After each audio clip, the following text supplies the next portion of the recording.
ಮುಖ್ಯವಾಗಿ ಇಲ್ಲಿ ನಾವು ಸೂರ್ಯ, ಗುರು, ಅದೇ ರೀತಿ ಬುಧ, ಕೇತು, ಶನಿಗ್ರಹ, ರಾಹು ಎಲ್ಲ ಒಟ್ಟಾರೆಯಾಗಿ ಗ್ರಹಗಳ ಸಂಚಾರದಿಂದ ನಿಮಗೆ ಒಂದು ರೀತಿಯ ಎನರ್ಜಿ ಇರುತ್ತೆ, ಕಾನ್ಫಿಡೆನ್ಸ್ ಇರುತ್ತೆ. ಮಾಡುವಂತಹ ಕೆಲಸದಲ್ಲಿ ಶ್ರದ್ಧೆ ಮೂಡುತ್ತೆ, ಭಕ್ತಿ, ವಿಶ್ವಾಸ, ನಂಬಿಕೆ. ಈ 2 ವಾರದ ಹಿಂದೆ ಸಿಚುವೇಶನ್ ಹೇಗಿತ್ತು ಮಿಥುನ ರಾಶಿಯವರದು? ಈ ಕೆಲಸ ಯಾಕಪ್ಪ ಮಾಡಬೇಕು, ಮಾಡಿದರೆ ನಮಗಾಗೋದು ಅಷ್ಟರಲ್ಲೇ ಇದೆ, ಮತ್ತು ನಾವು ಅಷ್ಟರಲ್ಲೇ ಇರ್ತೀವಿ, 3ರಲ್ಲೇ ಇರ್ತೀವಿ, 6ಕ್ಕೆ ಇರೋದು ಇಲ್ಲ, ಪ್ರಗತಿ ಆಗ್ತಾ ಇಲ್ಲ, ಹಣ ಕೈಗೆ ಬರ್ತಾ ಇಲ್ಲ, ಬಂದದ್ದು ನಿಲ್ತಾ ಇಲ್ಲ. ಹೀಗೆ ಕಂಪ್ಲೇಂಟ್ಸ್ಗಳ ಮೇಲೆ ಕಂಪ್ಲೇಂಟ್ಸ್ ನಿಮಗಿತ್ತು. ಈ ವಾರ ಈ ಸೂರ್ಯನ ಸಂಚಾರದಿಂದ ಏನಾಗುತ್ತೆ ಅಂತಂದರೆ ಒಂದು ಸ್ವಲ್ಪ ಬೆಳಕಂದರೆ ಜೀವನದಲ್ಲಿ ಹೊಸ ಹೊಸ ಅವಕಾಶಗಳು ಹುಡುಕಿ ಬರುತ್ತೆ. ಇದರಿಂದ ಏನೋ ಮಾಡಬಹುದು, ನಾನು ಗೆಲ್ಲಬಹುದು ಎನ್ನುವಂತಹ ಆತ್ಮವಿಶ್ವಾಸದ ನಡೆ ಬಹಳ ಒಳ್ಳೆಯದು, ಗುಡ್ ನ್ಯೂಸ್ ಅಂತ ಹೇಳ್ಬೋದು ನಿಮಗೆ. ಅದೇ ರೀತಿ ಈ ಗ್ರಹಣ ಬೇರೆ ಸಂಭವಿಸ್ತಾ ಇದೆಯಲ್ಲ, ಮಿಥುನ ರಾಶಿಯವರು ಬಹಳ ಜಾಗೃತಿಯಾಗಿರಬೇಕು. ಒಂದು ಅಲರ್ಟ್ ಕೂಡ ಕೊಡ್ತೀನಿ. 27, 28ನೇ ತಾರೀಕಿಗೆ ಪಾರ್ಶ್ವ ಚಂದ್ರಗ್ರಹಣ, ಇದು ಭಾರತದಲ್ಲಿ ಗೋಚರ ಆಗೋದಿಲ್ಲ, ನೂಲು ಹುಣ್ಣಿಮೆ ದಿವಸ. ಆದರೂ ಕೂಡ ಈ ಸಂದರ್ಭದಲ್ಲಿ ಮಿಥುನ ರಾಶಿಯವರು ಫ್ಲೈಟ್ ಬುಕ್ ಮಾಡ್ಕೊಳ್ಳೋದಕ್ಕೆ ಹೋಗಬೇಡಿ, ವಿಮಾನ ಪ್ರಯಾಣವನ್ನು ಅವಾಯ್ಡ್ ಮಾಡ್ಕೊಳ್ಳಿ, ಅಥವಾ ರಾತ್ರಿ ಪ್ರಯಾಣದ ಬಗ್ಗೆ ಒಂದು ಸ್ವಲ್ಪ ಎಕ್ಸ್ಟ್ರಾ ಕೇರ್ ತಗೊಳ್ಳಿ. ನೈಟ್ ಡ್ರೈವಿಂಗ್ ಅವಾಯ್ಡ್ ಮಾಡಿ. ಮಿಥುನ ರಾಶಿಯವರು 27, 28ನೇ ತಾರೀಕಿಗೆ ಅಪಾಯ, ಅಪಘಾತ, ಅವಘಡಗಳು ಡೆಫಿನೆಟ್ಲಿ ಮುಂದೆ ನಿಲ್ಲುತ್ತೆ, ಬರೆದಿಟ್ಕೊಳ್ಳಿ ಬೇಕಾದರೆ. ಅದೇ ರೀತಿ ಬಿಗ್ ಫೈನಾನ್ಷಿಯಲ್ ಡಿಸಿಷನ್, ದೊಡ್ಡ ಮಟ್ಟದಲ್ಲಿ ಹೂಡಿಕೆ ಮಾಡ್ತೀನಿ, ಅದು ಮಾಡ್ತೀನಿ, ಇದು ಮಾಡ್ತೀನಿ ಎನ್ನುವಂಥದ್ದನ್ನು 27, 28ನೇ ತಾರೀಕಿಗೆ ಹಣಕಾಸಿನ ಹೂಡಿಕೆ ಮಾಡಬೇಡಿ, ಹಣವನ್ನು ಕಳ್ಕೊತೀರಾ, ಬಹಳ ಜಾಗ್ರತೆ. ಅದೇ ರೀತಿ ಗರ್ಭಿಣಿ ಸ್ತ್ರೀಯರು, ಮಿಥುನ ರಾಶಿಯವರು ಜಾಗ್ರತೆ.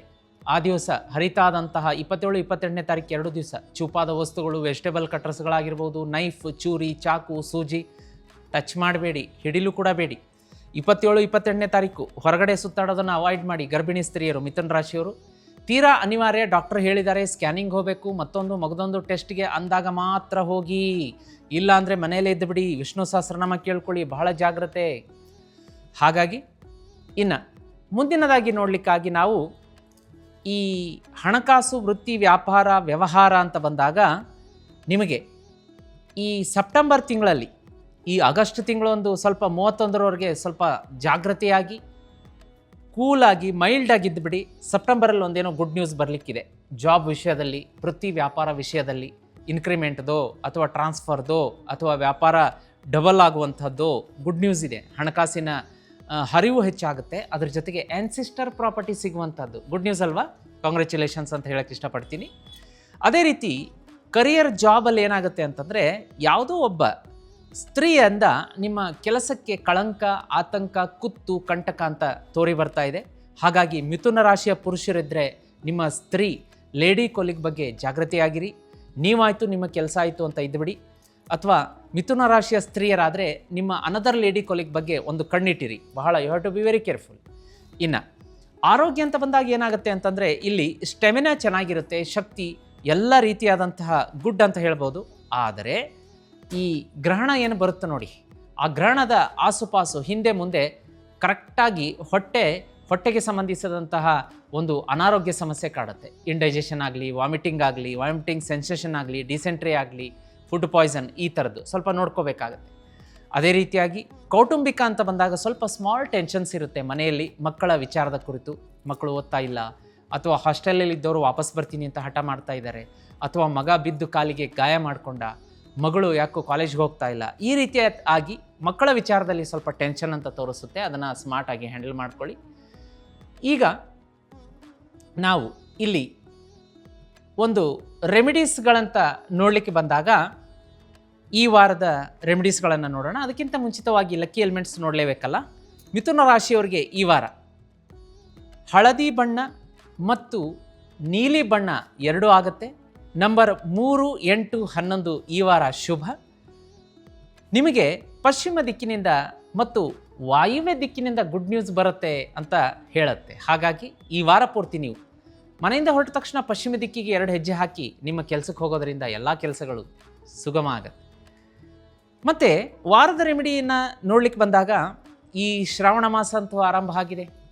ಶ್ರಾವಣ ಮಾಸ ನಮಗೆ ಅದ್ಭುತವಾದಂತಹ ಮಾಸ, ಅಮೃತದಂತಹ ಮಾಸ.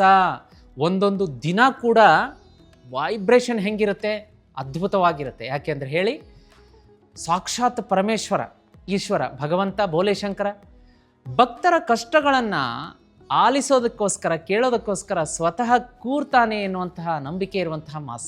ಹಾಗಾಗಿ ವೀಕ್ಷಕರೇ, ನಿಮ್ಮ ಜೀವನದಲ್ಲಿ ಕೂಡ ಕಷ್ಟ, ಕಾರ್ಪಣ್ಯ, ಕಣ್ಣೀರು ಏನೇ ಇದ್ದರೂ ಕೂಡ ಇದನ್ನು ಕಳ್ಕೊಳ್ಳೋದಕ್ಕೆ ದಿ ಬೆಸ್ಟ್ ಮಾಸ. ನೋಡಿ, ನಾವು ಒಂದು ಕಡೆ ವಾಸ್ತುಗೆ ಹೋಗಿದ್ವಿ 2-3 ದಿವಸದ ಹಿಂದೆ. ಅಲ್ಲಿ ಮನೆಯಲ್ಲಿ ಎಂತಹ ಒಂದು ವಿಚಿತ್ರ ಅಂದರೆ, ರಾತ್ರಿ ಹೊತ್ತಿನಲ್ಲಿ ಕೆಟ್ಟ ಕೆಟ್ಟ ಕನಸುಗಳು ಬರುವಂತಹದ್ದು ಮಕ್ಕಳಿಗೆ. ಆಮೇಲೆ ದೊಡ್ಡ ಮಗಳಿಗೆ, 3 ಜನ ಮಕ್ಕಳು ಪಾಪ ಅವರಿಗೆ, ದೊಡ್ಡ ಮಗಳಿಗೆ ಅನಾರೋಗ್ಯದ ಸಮಸ್ಯೆ. ಕಾಲೇಜಿಗೆ ಹೋಗ್ತಾ ಇದ್ದರೆ ಮಧ್ಯ ರಸ್ತೆಯಲ್ಲೇ ಅವರಿಗೆ ವಾಪಸ್ ನಾನು ಮನೆಗೆ ಬಂದುಬಿಡ್ಬೇಕು ಅನಿಸೋದು. ಇನ್ನು ಇನ್ನೊಬ್ಬ ಮಗಳಿಗೆ ರಾತ್ರಿ ಎದ್ದು ಕೂತ್ಕೊಂಡು ಕಿಟಾರ್ ಅಂತ ಕಿರಿಚಿ ಬಿಡೋದು. ಈ ರೀತಿ ಮನೆಯಲ್ಲಿ ಮೇಜರ್ ಮಕ್ಕಳಿಗೇನೆ, ಅವ್ರ ತಂದೆ ತಾಯಿಗೆ ಏನಾಗ್ತಿರಲಿಲ್ಲ, ಮಕ್ಕಳಿಗೇನೆ ಒಂದು ತೊಂದರೆ. ಅವ್ರ ವಿದ್ಯಾಭ್ಯಾಸನ ಸರಿನೇ ನಡಿಬಾರ್ದು, ಆ ರೀತಿ ಮಾಡಿಸ್ಬಿಟ್ಟಿದ್ದು. ವಾಸ್ತುಗೆ ಹೋಗಿ ವಾಸ್ತು ದೋಷವನ್ನು ನಿವಾರಿಸಿ ಅವರ ಮನೆಗೆ ವಿಶೇಷವಾದಂಥ ಸಿದ್ಧಿ ಮಾಡಿಕೊಟ್ಟು ಬಂದೆ.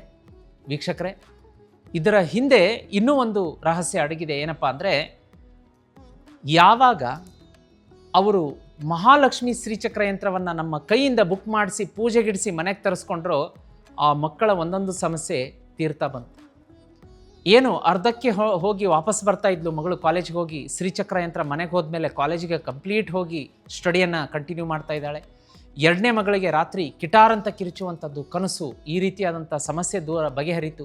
ಮಕ್ಕಳು ಏಳಿಗೆ ಆಗಬಾರ್ದು, ಉದ್ಧಾರ ಆಗಬಾರ್ದು, ಬರೀ ಅವರು ಜಡ್ಡು ಜಾಪತ್ರೆ, ಹಾಸ್ಪಿಟ್ಲಿಗೆ ಖರ್ಚು ಮತ್ತು ಸ್ಟಡಿಯಲ್ಲಿ ಫುಲ್ ಝೀರೋ ಆಗಬೇಕು ಅಂತ ಮಾಡಿಸಿದ್ರು. ಅದನ್ನೆಲ್ಲ ಶ್ರೀಚಕ್ರದಿಂದ ನಾನು ತೆಗೆದೆ. ಮತ್ತು ಮನೆಯಲ್ಲಿ ತುಸು ವಾಸ್ತು ಸಮಸ್ಯೆ ಇತ್ತು, ಅದನ್ನು ನಿವಾರಣೆ ಮಾಡಿ ಬಂದೆ. ಹಾಗಾಗಿ ವೀಕ್ಷಕರೇ, ನಿಮಗೂ ಜೀವನದಲ್ಲಿ ಕಷ್ಟ ಕಾರ್ಪಣ್ಯಗಳಿದ್ದರೆ ನೀವೇನು ಚಿಂತೆ ಮಾಡಬೇಡಿ. ಈಗಲೇ ಸ್ಕ್ರೀನ್ ಮೇಲೆ ನಂಬರ್ ಕಾಣಿಸ್ತಾ ಇದೆ. ಆ ಮಹಾಲಕ್ಷ್ಮಿ ಶ್ರೀಚಕ್ರ ಯಂತ್ರವನ್ನು ಮನೆಗೆ ತರಿಸ್ಕೊಳ್ಳಿ. ನಿಮ್ಮ ಸಕಲ ಸಂಕಷ್ಟಗಳೂ ನಿವಾರಣೆಯಾಗುತ್ತೆ. ಲಕ್ಷಾಂತರ ಜನಕ್ಕೆ ನನ್ನ ಕೈಯಿಂದ ಸಿದ್ಧಿ ಪೂಜೆ ಮಾಡಿಕೊಟ್ಟಿದ್ದೀನಿ. ಮನೆಗೆ ಹೋದ್ಮೇಲೆ ಎಲ್ಲವೂ ಶುಭ ಆಗ್ತಾ ಇದೆ. ಅದ್ರ ಜೊತೆಗೆ ನಿಮ್ಮ ಮನೇಲಿ ಏನಾದರೂ ವಾಸ್ತು ಸಮಸ್ಯೆ ಇದೆ, ಬನ್ನಿ ಗುರುಗಳೇ ನೋಡಿ, ವಾಸ್ತು ನೋಡಿ ಹೋಗಿ ಅಂದರೆ ನಿಮ್ಮ ಮನೆಯಾಗಿರ್ಬೋದು, ಅಂಗಡಿ ಮುಂಗಟ್ಟು ಎಲ್ಲ ಕಡೆಗೂ ಬಂದು ನೋಡ್ತೀನಿ. ಕೆಡೋದು ಬೇಡ, ಕಟ್ಟೋದು ಬೇಡ, ಆಲ್ಟ್ರೇಷನ್ ಬೇಡ, ಯಾವುದೂ ಬೇಡ.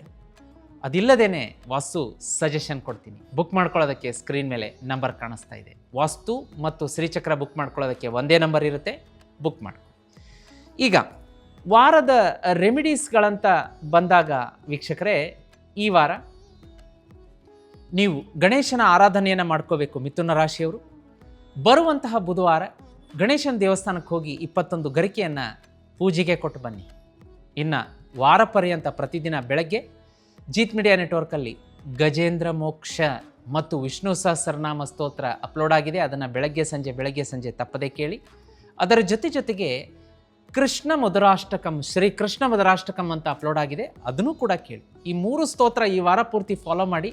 ಬೇರೆ ಯಾವ ರೆಮಿಡಿನೂ ಬೇಡ ನಿಮಗೆ. ನೀವೇ ಕಮೆಂಟ್ ಮಾಡ್ತೀರಾ ಎಷ್ಟು ಡೆವಲಪ್ಮೆಂಟ್ ಆಗ್ತಾ ಇದೆ ಅಂಥೇಳಿ.